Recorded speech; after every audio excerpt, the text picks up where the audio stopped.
Welcome to public TV news. బులెటిన్ల ముందుగా headlines. బాలయ్యకు పొట్టేళ్ల తలలతో దండ.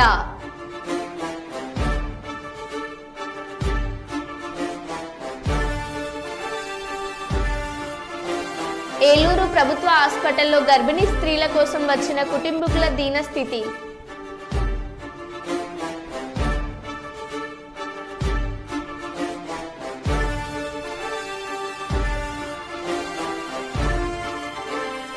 కుప్పం నియోజకవర్గం ప్రజలకు ధన్యవాదాలు తెలిపిన టీడీపీ జిల్లా ఆర్గనైజింగ్ సెక్రటరీ చంద్రకళ.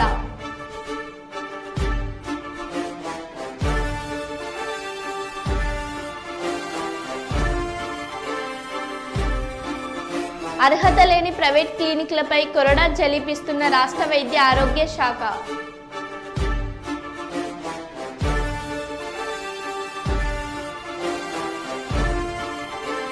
సుందిళ్ల బ్యారేజీని సందర్శించిన మంత్రి ఉత్తమ్ కుమార్ రెడ్డి.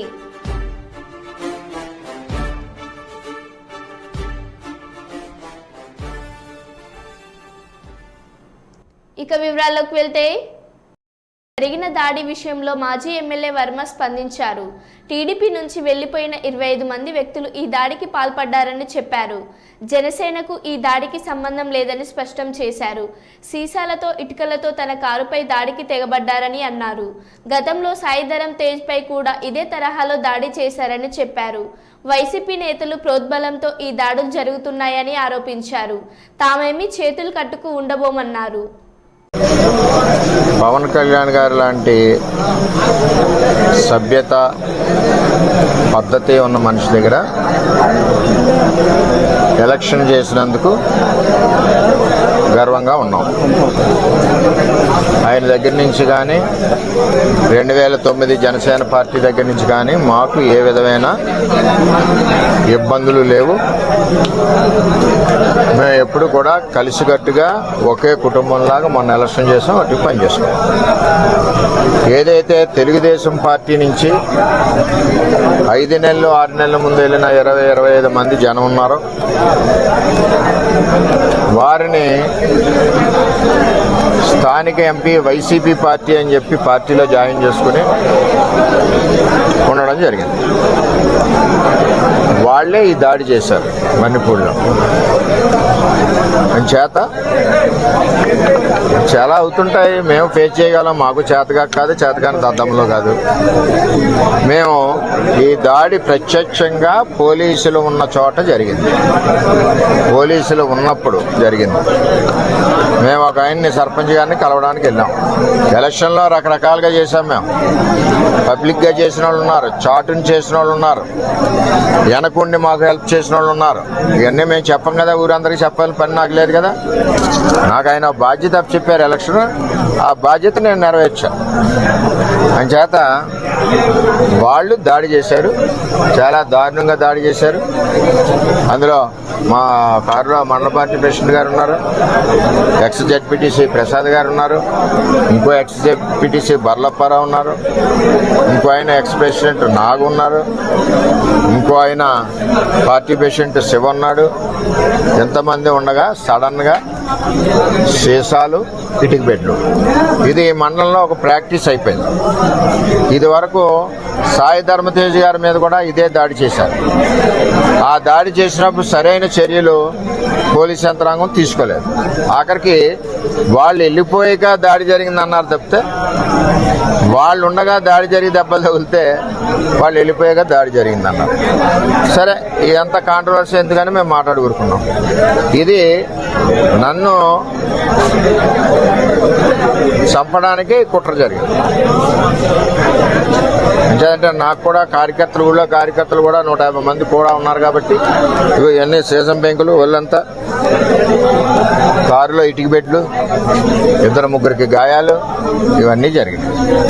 సరే చూద్దాం ఏమవుతాం. ఇవన్నీ ఇటువంటి పిరికి బంద చర్యలకు భయపడేది ఏమి ఉండదు. వర్మ ఎప్పుడు కూడా 22 ఏళ్ళ నుంచి ఉన్నాడు, ఎప్పుడు కూడా ఇటువంటి వ్యవహారం జరగలేదు. ఈ సంస్కృతి పిఠాపురంలో ఇప్పుడే వచ్చింది. ఇప్పటి వరకు పిఠాపురంలో ఇటువంటి సంస్కృతి లేదు. జాతి చట్టం ఉంది కదా.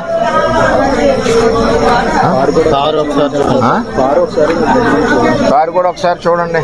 ఆ కారును కూడా నేను రిపేర్ చేయించిన ఆ కారుని సెంటర్లోనే ఉంచేస్తా. పోలీసు సరైన నిర్ణయం తీసుకునే వరకు ఆ కారు ఈవేళ ఇక్కడ గెస్ట్ హౌస్ దగ్గర ఉంది. రేపు రోడ్డు మీద సెంటర్లో పెట్టేస్తా లాక్ చేసి. కొత్తగా తెలుగుదేశం పార్టీ నుంచి కొత్తగా వెళ్ళిన జనసేన నాయకులు వన్నిపూడికి సంబంధించి ఇంకా ఉన్నారు. వాళ్ళ చరిత్ర కూడా ఇది వరకు అదే. అందుకనే పార్టీలోంచి పంపించాం. ఆ పార్టీలో తీసుకున్నారు. అది ఎవరి పార్టీ వాళ్ళ ఇష్టం. మనం వద్దని అనడానికి వీల్లేదు. సరే, ఏం జరుగుద్దో అతనికి కూడా సిన్సియర్గా ఓటు అడిగాం. అది తెలుగుదేశం పార్టీ సంస్కృతి. అది మీకు మినిస్ట్రీ రాకుండానే ఎలాంటి కొన్ని ఆరోపణలు చేస్తున్నారు. ఏమండి, ఎవరు ఎన్ని కుక్కలు మురిగినా నాకేమీ ఇబ్బంది లేదు. నేను ఎవరికి భయపడే మనిషిని కాదు. 22 ఏళ్ళ నుంచి ప్రజల్లో ఉన్న మనిషిని. నేను ఎవరికి భయపడను. నా మీద ఎంతమంది దాడులు చేసినా చేయనండి. చట్టాలు ఉన్నాయి. ఇది పవన్ కళ్యాణ్ గారికి కానీ నాకు కానీ పవన్ కళ్యాణ్ గారికి కానీ ఆ 2009 బ్యాచ్కి కానీ ఎవరికి ఇది సంబంధం లేదు. నేను ఎవరికి ఫిర్యాదు చేయను కూడా. అది ఏ విధంగా జరగాలో ఆ విధంగా జరుగుతుంది. ఓకే. హిందూపురం ఎమ్మెల్యేగా హ్యాట్రిక్ విజయం సాధించిన నందమూరి బాలకృష్ణకు అభిమానులు వినూత్నంగా శుభాకాంక్షలు తెలిపారు. పొట్టేళ్ల తలలతో దండ కట్టి బాలయ్య ఫ్లెక్సీకి వేశారు. ఆయన అభిమానులు, కార్యకర్తలు పలువురు వేడుకలు చేసిన అభిమానాన్ని చాటుకున్నారు.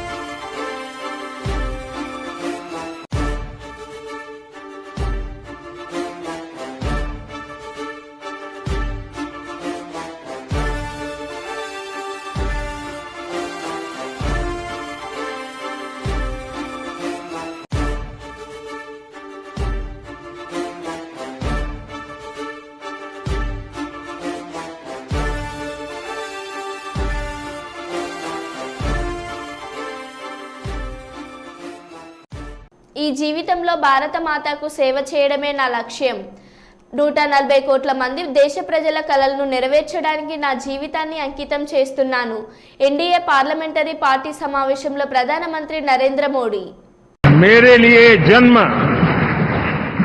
सिर्फ और सिर्फ वन लाइफ वन मिशन, और वो है मेरी भारत माता.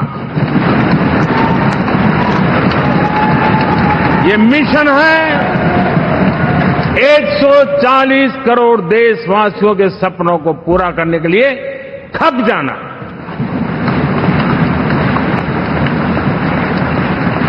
ये मिशन है 140 करोड़ देशवासियों को 1000 साल की मुसीबतों से जो गुजरी हुई पीढ़ी दर पीढ़ी है, उसे मुक्ति दिला करके सम्मान के साथ विश्व में मेरा हर देशवासी दुनिया उसे देखे तो उसका मन कर जाए, काश ये हिंदुस्तान का है, अरे नजर मिल जाए तो अच्छा होगा. ये मैं स्थिति पैदा करना है. उसका मन लालायित होना चाहिए. हिंदुस्तानी है, अरे यार जरा हाथ मिला लूं, कुछ एनर्जी मुझे भी आ जाए. मैं देश को इस ऊंचाई पे ले जाना चाहता हूं. और साथियों, मुझे पक्का विश्वास है आपका साथ, आपका सहयोग, आपका अनुभव बहुत बड़े परिणामों की संभावनाएं लेकर के आया है. लोकसभा का ये गठन उन सभी आकांक्षाओं को पूरा करेगा. मैं फिर एक बार आप सबका हृदय से बहुत बहुत धन्यवाद करता हूं.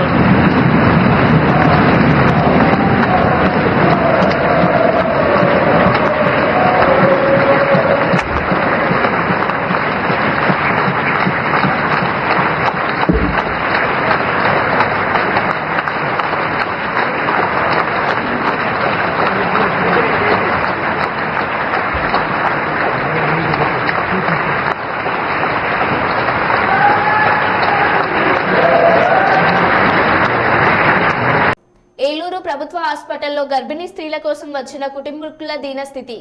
గర్భిణీ స్త్రీల కోసం తోడుగా ఉండేందుకు వచ్చిన కుటుంబీకులు తినడానికి ఉండడానికి సరైన సౌకర్యాలు లేక ఇబ్బందులు పడుతున్నారు. గర్భిణీ స్త్రీలు మొన్నటి వరకు ఉన్న ఎండలకు ఉండలేక ఉక్కపోతతో ఇబ్బంది పడుతున్నారు. అనగానే వెంటనే స్పందించి కొత్త ఏసీలను ఏర్పాటు చేసిన జిల్లా కలెక్టర్ ప్రసన్న వెంకటేష్ ఈ విషయంలో కూడా శ్రద్ధ తీసుకొని వారికి సరైన ఏర్పాట్లు చేస్తారని ప్రజలు కోరుకుంటున్నారు.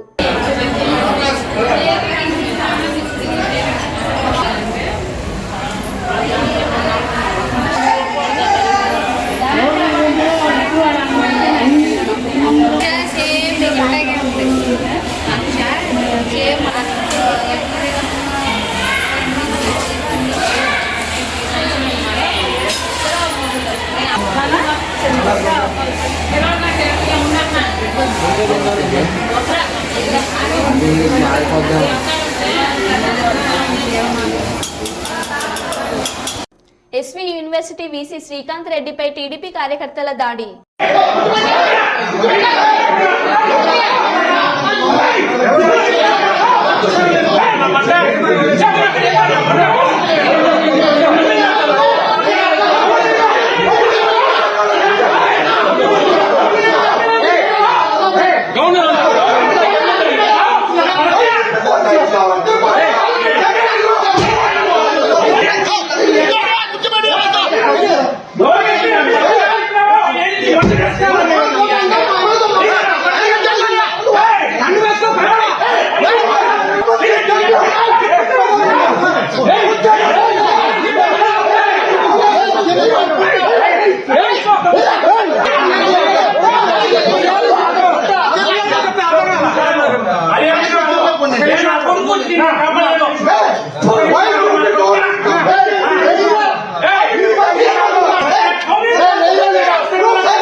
మేము గౌరవంగా అడుగుతున్నాం సార్. రావద్దు సార్.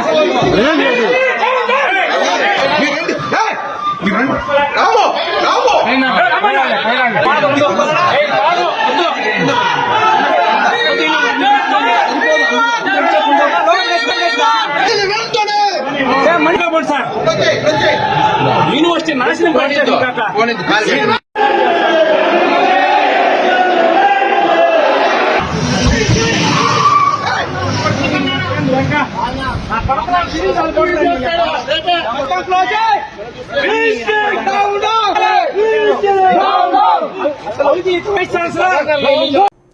పిఠాపురంలో వర్మపై జనసేన నాయకులు జన సైనికులు దాడి.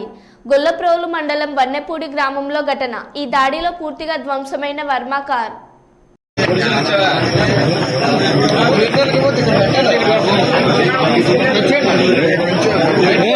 ఇంకో గడ్డాలు పట్టుకెళ్ళిపోయారు.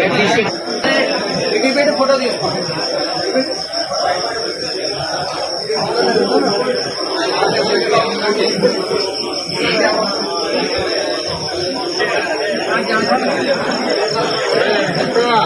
చెప్పాను.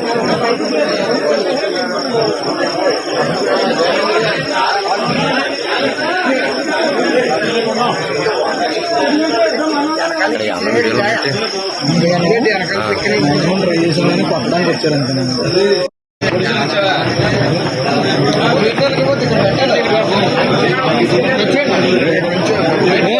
ఇంకో గడ్డాలు పట్టుకెళ్ళిపోయారు.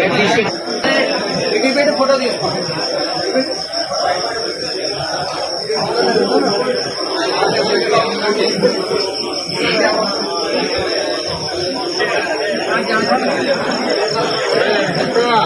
చెప్పాను.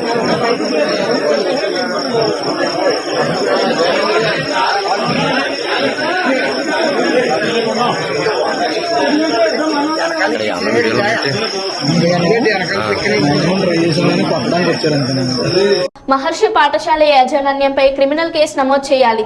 ఎలాంటి అనుమతులు లేకుండా పాఠశాల లోపల పుస్తకాలు, నోట్బుక్స్ టై బెల్ట్ సామాగ్రి అవుతున్న వారిపై కఠిన చర్యలు తీసుకోవాలి. ఎస్ఎఫ్ఐ, ఏఐఎస్ఎఫ్, పీడీఎస్యు, విజేఎస్ విద్యార్థి సంఘాల ఆధ్వర్యంలో మహర్షి స్కూల్ ఆవరణలో ధర్నా. యాజమాన్యానికి విద్యార్థి సంఘాల నేతలకు తీవ్ర వాగ్వాదం. సంఘటన స్థలానికి చేరుకున్న పోలీసులు మరియు విద్యాశాఖ అధికారులు. విచారణ చేపట్టిన అధికారులు ఖచ్చితంగా చర్యలు తీసుకుంటామని, పుస్తకాలను సీజ్ చేస్తామని హామీ ఇచ్చారు. ఎలాంటి అనుమతులు లేకుండా పుస్తకాలు అమ్మడమే కాకుండా విద్యార్థి సంఘాల నేతలపై దురుసుగా రౌడీయిజం ప్రదర్శించిన మహర్షి యాజమాన్యం.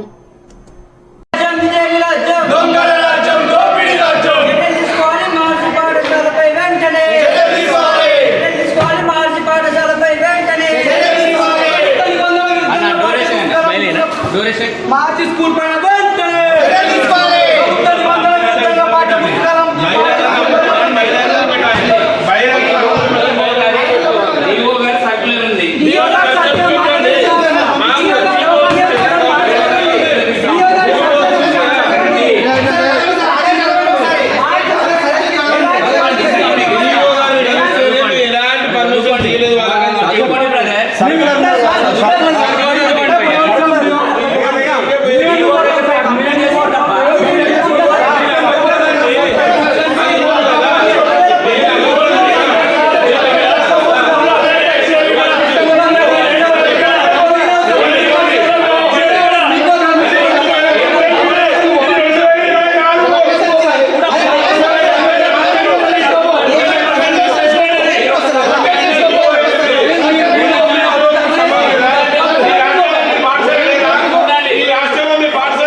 మీరు మాస్తున్నారు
ఆయన గవర్నమెంట్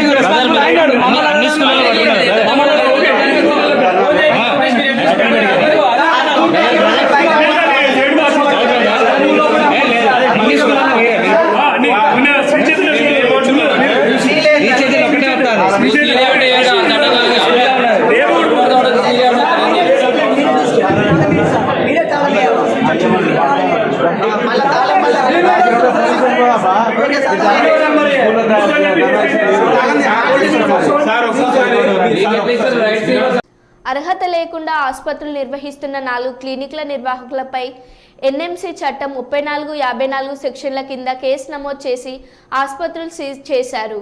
మరో 3 ఆసుపత్రుల నిర్వాహకులు తనిఖీల బృందాల రాకలను పసిగట్టే ముందు వాటిని మూసేసి పరారయ్యారు. అయితే ఈ ప్రాంతంలో ఇదో క్లాస్ బిజినెస్గా మారింది. తనిఖీ బృందాల రాకను గుర్తించిన మరో 3 క్లినిక్ల నిర్వాహకులు ముందే మూసేసి పరారయ్యారు. వీరిపై కూడా చర్యలు ఉంటాయని వైద్య ఆరోగ్య శాఖ అధికారులు తెలిపారు.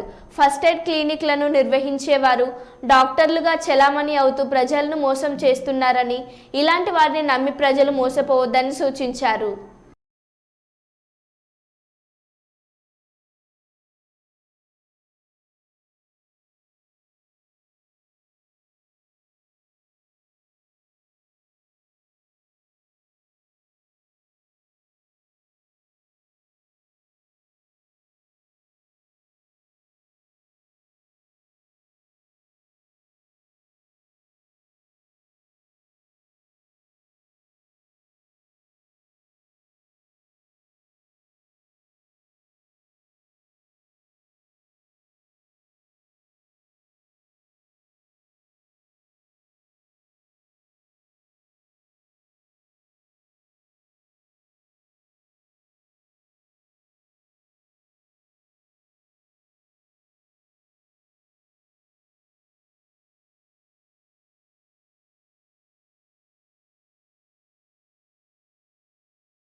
మరో బులెటిన్లో మళ్ళీ కలుద్దాం. Stay tune.